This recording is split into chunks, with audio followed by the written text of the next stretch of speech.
I hit the floor at work before I even understood I was falling. One second, I was staring at a spreadsheet. The next, my vision snapped to white, and someone screamed my name like it was slipping away. When I woke up, an IV tugging at my arm, a nurse said quietly, "We called your parents. No one's coming." I told myself there had to be a reason, traffic, a missed call, anything. Then I checked my phone. My sister had posted a smiling photo, family day without the drama. Lying there alone, I didn't know this collapse was only the first crack in everything that was coming next. My name is Marissa, and for most of my life, I told myself my family wasn't perfect, but they were still my family. I repeated that line the way some people repeat prayers, hoping it would feel true if I said it enough times. Growing up, the house was always louder for my sister. She had this glow that everyone pointed at: teachers, relatives, neighbors. "She's going places," they'd say, and then glance at me like I was the placeholder standing beside her. I wasn't jealous. At least that's what I told myself. I learned early that if I stayed quiet, helpful, responsible, the house stayed calm. The rule was simple. She needed attention. I needed to stay out of the way. Even as adults, that dynamic never changed. My parents still lit up when she walked into a room, still bragged about her potential, still asked me to be understanding. They liked reminding me she was under pressure. She had big dreams. She needed support. And somehow that support always came from my paycheck. Every week, without missing a single one, I sent them $700. They said it kept them afloat, that it was temporary, that I was saving the family. I believed them because believing them hurt less than admitting the truth. I was the designated helper, the dependable one, the one who didn't get to say no. My apartment reflected that life. Small, dim, bare-boned, bills stacked on the table beside reheated leftovers, vitamins I kept forgetting to take, and a cardigan always draped over the same chair. Some nights I'd sit by the window and watch people walking home with grocery bags or laughing on the sidewalk, and I'd wonder what it felt like to be someone worth coming home to. My job didn't make things easier. Administrative work in a cramped office meant long hours, endless tasks, and the constant pressure to be flawless. I got good at pushing through exhaustion, too good. Most days I ate lunch at my desk, telling myself I'd rest later. But later never came. There was always another spreadsheet, another deadline, another reminder that I was needed by everyone except the people I kept giving everything to. Still, I tried to be hopeful. When my parents didn't call for days, I told myself they were busy. When my sister forgot my birthday again, I laughed it off. When I felt the weight in my chest tighten and my hands tremble while typing, I convinced myself everyone felt that way. But the truth was quieter, heavier, and much harder to look at.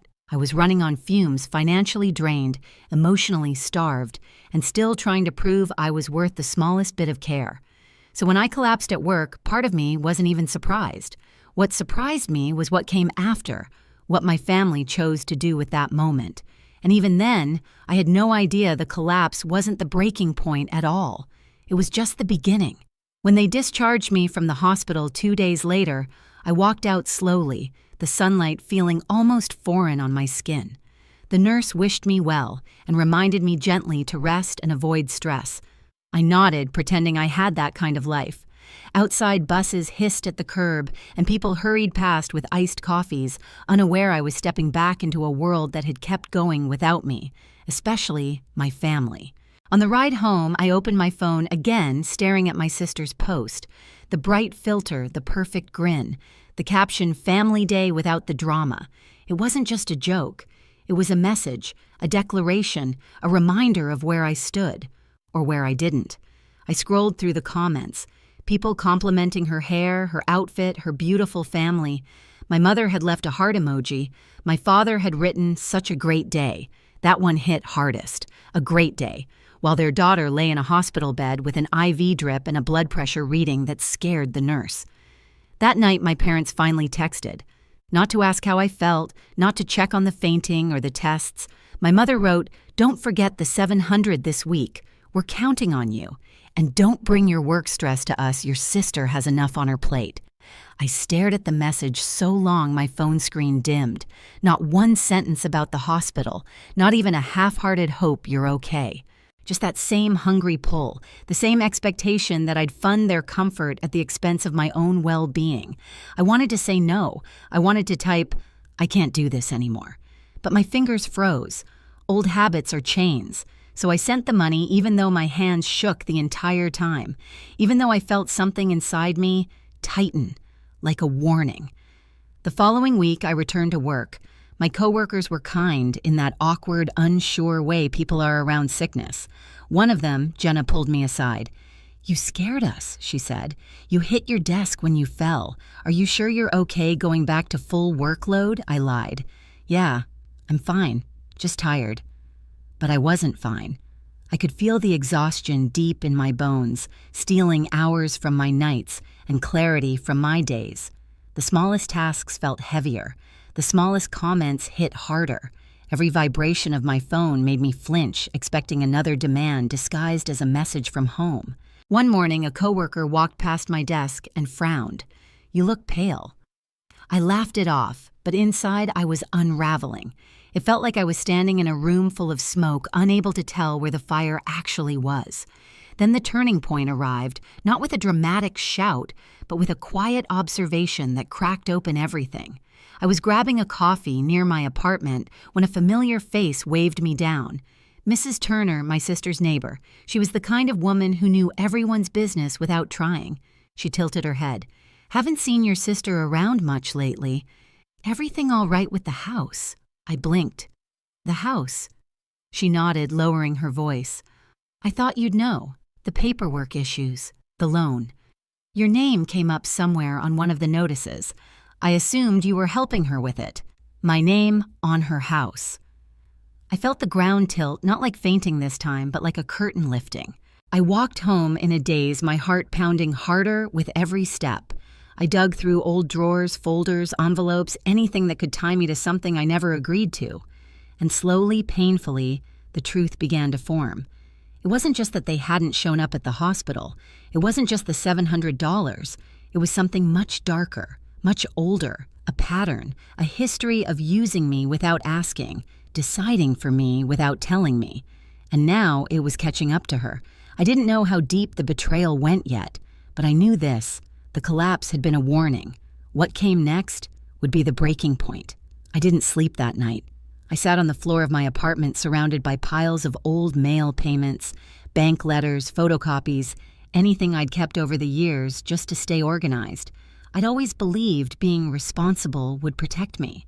But as I spread everything out, a cold thought formed: responsibility doesn't protect you from people who see it as an invitation to take more. The next morning, I called in sick. My voice barely held together as I told my supervisor I needed one more day. She didn't push. She probably heard something in my tone, something brittle. I went straight to my inbox again, searching for anything connected to my sister. There were messages from years back, ones I'd never paid attention to. "Quick sign this and I'll explain later" notes, and vague comments like, "You'll be helping us all." I remembered signing a few things in my 20s, thinking it was harmless, thinking I was being a good daughter, a good sister. I never imagined those signatures could be tied to a house I didn't live in, a loan I didn't take, and a mess I never made. My phone buzzed. A message from my mom. "Send the $700 today. We're planning something important with your sister. Don't make it difficult." Important. That word cut deeper than the demand. Important for them never meant important for me. I transferred the money anyway, but something felt different. It wasn't obedience anymore. It wasn't guilt. It was the quiet clarity of someone watching a bridge burn from the other side. Later that afternoon, I visited the small cafe near my apartment where Mrs. Turner had spoken to me. I sat by the window, replaying her words. My name on a notice. My sister avoiding home. Paperwork issues. A loan gone wrong. I pulled out my notebook and began listing everything I knew, everything I suspected, every detail I'd ignored because it hurt less to believe the best of them. The more I wrote, the more the truth sharpened. They hadn't overlooked me at the hospital. They had already written me out of their lives long before that. I was a utility, not a person. That realization didn't break me. It steadied me. I wasn't angry the way I had been. That blazing, shaking anger had cooled into something firmer, a boundary forming at last, a line I had never allowed myself to draw before. I spent the next days doing something I'd never done, researching my own rights. I read about loan liability, unauthorized signatures, financial exploitation. I found stories of people who'd trusted family members and ended up carrying debts that weren't theirs. Each story sounded painfully familiar. I emailed a legal aid service asking hypothetically what someone should do if their name appeared on a loan they didn't knowingly take. The reply was quick and steady: gather proof, keep communication in writing, do not sign anything else, and do not send money tied to the issue.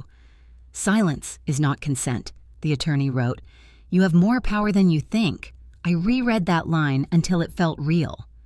By the end of the week, I knew what I needed to do, not violently, not with screaming, not with revenge that would make me someone I didn't want to be. My power would be in the one thing I'd never used before: my ability to say no. I stopped sending the 700. I didn't tell them why. I didn't explain. I didn't argue. I just stopped. And almost immediately, the tone of their messages shifted. My mom's texts turned sharp.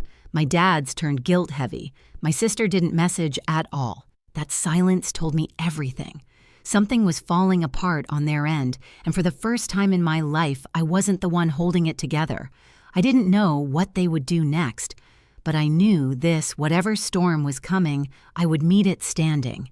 And for once, they would need something from me that I no longer owed. Months passed without the 700 leaving my account. Every week I didn't send it, my parents' messages got sharper. Did something happen with your job? We raised you. You owe us. Your sister is under so much pressure. Stop being selfish. I answered the same way every time. I can't send money anymore. I'm focusing on my health. I didn't explain. I wanted them to be the ones who finally said the quiet part out loud. It happened on a heavy, humid Saturday. Someone pounded on my apartment door so hard my shelves rattled. Marissa opened the door. My sister's voice, pitched high, threaded with panic. The old version of me would have rushed. This time, I set the grocery bag on the counter, took a breath, and walked to the door like I wasn't the one on trial. When I opened it, she almost stumbled inside. Her hair was frizzed, mascara smudged under her eyes. She smelled like stale perfume and stress. "We need to talk," she snapped, already moving past me into the living room. I closed the door. "About what?" She whirled around, clutching a bent stack of papers. "About the house. About you. You stopped sending the 700. What are you thinking? I already told Mom and Dad," I said. "I can't keep funding everyone else's life." She barked out an ugly laugh. "Because you fainted one time at work." "You're not made of glass, Marissa. You scared everyone and you're fine. Get over it." My pulse thudded in my ears. "You mean the time the hospital called our parents and no one came?" She rolled her eyes. "We had plans. You're not the center of everything. No apology. Not even a fake one."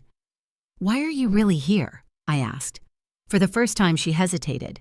Then she shoved the papers toward me. "The mortgage company needs your signature," she said. "There was some mix-up with the original documents. Your name is on part of the loan. We're behind. If you sign and help with a payment, it'll get them off our backs. You're good with this stuff. You always help. I didn't touch the papers. You used my name on your loan." Her jaw tightened. "Mom said you agreed. You signed the forms years ago. I signed what you shoved in front of me without explaining," I said. "That's not agreement. That's you using the fact that I don't say no." Her nostrils flared. "You're being dramatic. This affects all of us. If I lose that house, where are Mom and Dad supposed to go on Sundays? You want to destroy the family over a signature." My phone buzzed on the counter. A text from Mom flashed. "Help your sister. It's your responsibility. Don't embarrass us. Responsibility." Embarrass. The same words they'd wrapped around my throat for years. I picked up my phone, opened my photos, and scrolled back to the day of my collapse. It only took a few swipes to find it. Her post. Her smiling face between our parents at some restaurant. Glasses lifted, plates half finished. The caption, "Family Day without the drama." I turned the screen so she had to look. For a moment, the room went very quiet. She stared at the picture, then scoffed. "Oh my God, you're still hung up on a joke.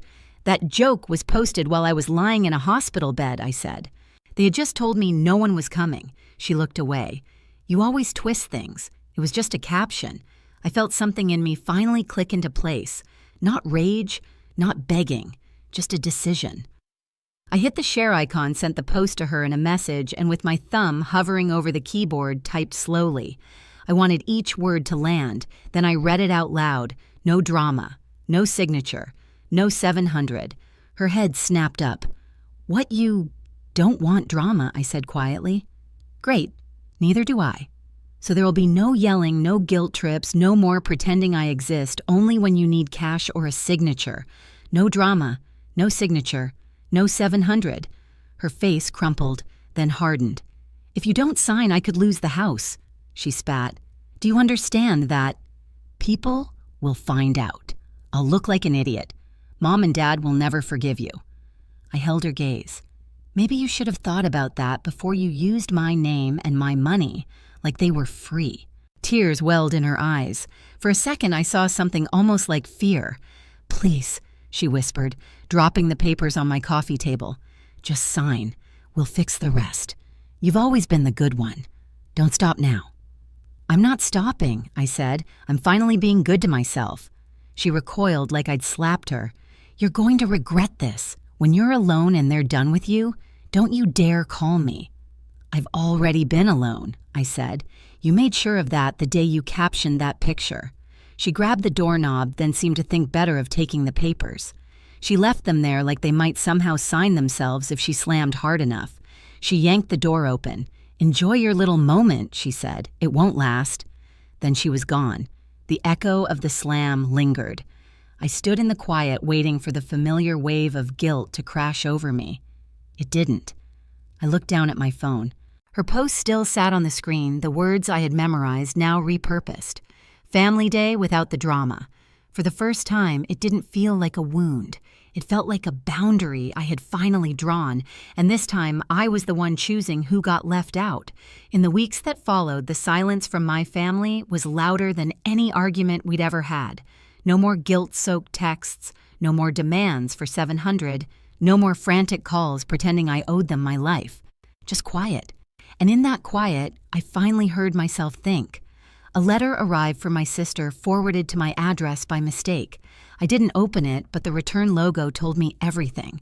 Whatever she'd tried to hold together with my name was unraveling without it. And for once, I wasn't the one expected to save anyone. I spent my evenings cleaning my apartment, not out of obligation, but because the space finally felt like it belonged to me. I bought groceries without calculating how much I'd have left after sending money away. I slept through the night without checking my phone for emergencies that were never mine to solve. I wasn't celebrating their downfall. I was reclaiming the parts of my life I'd handed over too easily. One morning, as I drank coffee by the window, I realized the world felt wider, lighter, like I'd stepped out from under a shadow I'd never noticed until it disappeared. For the first time, the future felt like mine. I still think about that day in the hospital. Sometimes the IV in my arm, the empty doorway, the silence where family should have been. It used to sting. Now it reminds me why I finally chose myself. Setting boundaries didn't destroy my family. It revealed what had already been broken. And stepping away wasn't abandonment. It was survival. If you've ever carried more than your share or loved people who only reached for you when they needed something, I hope my story gives you permission to choose differently. Share your own story in the comments and subscribe for more.